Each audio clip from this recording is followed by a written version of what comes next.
let's talk about the Cowboys' realistic chances of pulling off the upset, CC, and beating a team that is playing arguably as well as any team in the NFL right now in the New Orleans Saints. Yeah, we typically go through this. The team that's the hottest team, every week someone's gunning for them, so it becomes more and more difficult. Dallas is a quality team. They got good players, and I believe that they can match up with the New Orleans Saints, but there's a few things that have to happen. We know when Dallas plays their best, we know what that formula is. We know that their defense, at times, has been elite. They have to be elite in this game.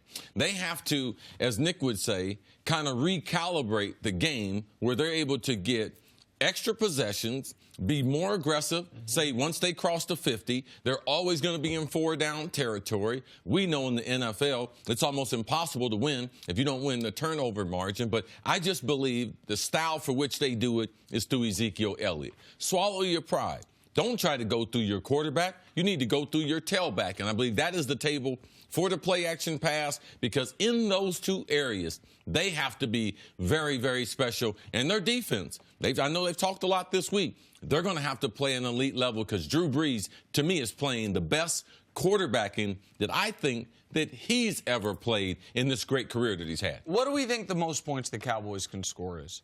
The most points realistically, barring multiple special teams, defensive touchdowns, barring an aberrant performance. I don't know if they can get in the 30s. Right. And so there's the rub here. The New Orleans Saints all year long have been held under 30 twice. They played 11 games, held under 30 twice. They've had more games where they've scored 45-plus than games they've scored fewer than 28. Like, I mean, right. It's not supposed to be able to happen. The last on this run, 30, 45, 51, 48, 31. The last team to hold them under 30 was Baltimore. Now, Baltimore at least played that game respectably. That was New Orleans coming off a bye. It was New Orleans before New Orleans had this explosion that I think really started with those great wins against the Vikings and Rams. Two games that we thought they potentially could lose. They found ways to win. But so I agree that Dallas has to have a time of possession game. Zeke has to be excellent.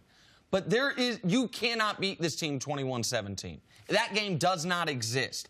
And so while I agree with that has to be the strategy, what you laid out, they also do have to make some explosive plays. This isn't last week when the Cowboys were going into their game and they were talking about, and Amari did make great plays, and I was proven wrong in that regard, but I didn't think that's what they needed to do. They were going up against a Washington team on a short week that was starting Colt McCoy, and I said, man, don't worry about Amari Cooper. Just run Zeke. Now, Amari made the plays that broke the game open.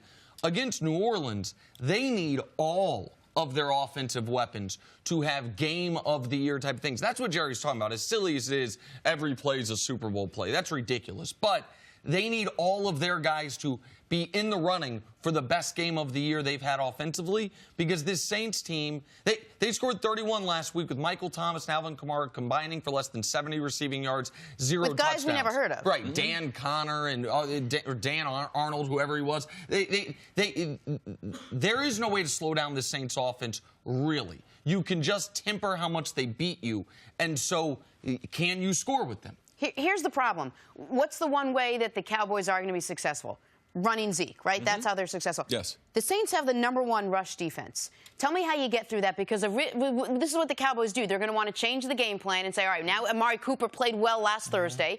Let's get him back into it. Let's have a couple more design big plays for him. And that's what we talked about. That's where they get into trouble, right? When they start changing what the game plan is. Yeah, the one thing the Saints have not done, they're #1 in rush defense, and they have not done that with putting extra people into the box. So they don't play 8-man front. They try not to play a 7-man front. So they have done that with nickel, dime, because they're ahead, and they've been very, very good on first and second down. So teams have not been able to be methodical because you lose your patience. Because regardless of what people say, I'm going to concentrate. Drew Brees is on the other side, and their offense is going to score. When they get in the red zone, they're going to score touchdowns. So the thing with Dallas is we have to force New Orleans to play a game defensively that they don't want to play.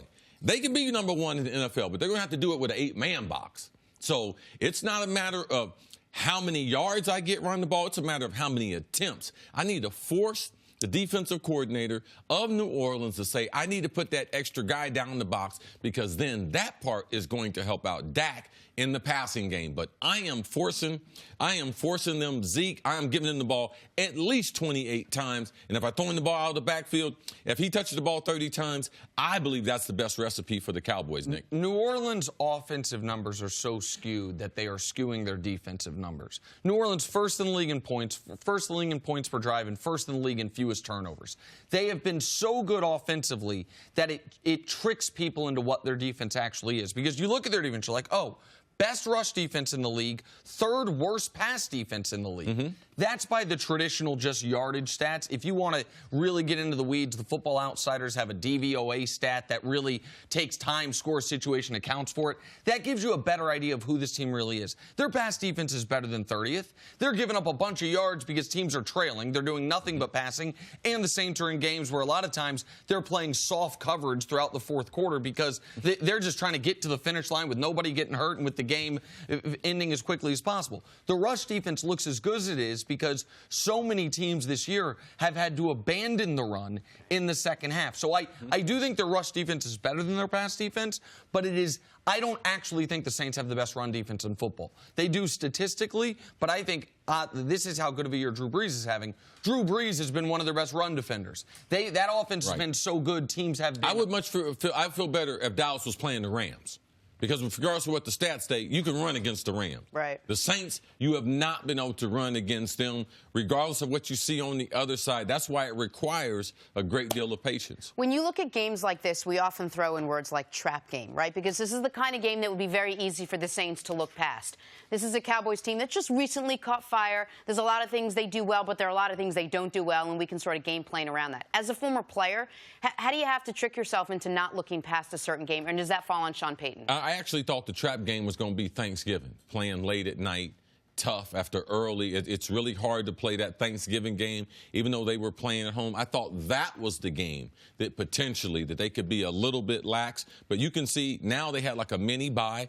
A lot of the guys got away. They got a lot of Ohio State guys. Those guys went away to watch Ohio State play, so they get their mind fresh and charged up again. You can believe Sean Payton, who spent a lot of his offseason, he used to have a home in Dallas, spends a lot of time in Dallas. They are not going to be sleepwalking against the Dallas Cowboys on Thursday Night Football. Sean Payton and Drew Brees, they will be ready. This is no trap game for the Saints. That part, I would be shocked. If I get on TV and the Saints were not prepared and not ready, and I believe Dennis Allen is going to come after him. He's going to come after Dak. I believe he's going to blitz him and take him out of their run game and force them to be able to throw the ball. So I think they're going to have an aggressive attitude in how they approach this game. See, how many nationally televised night games were you not amped for? None. That's the.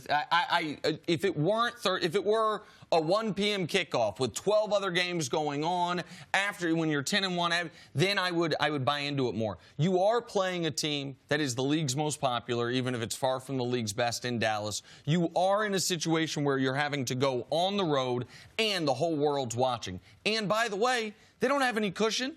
They and the Rams, and they know what they have after this is they go to Tampa. Why does that matter? Tampa's the only team to beat them. They have 2 against Carolina and 1 against Pittsburgh.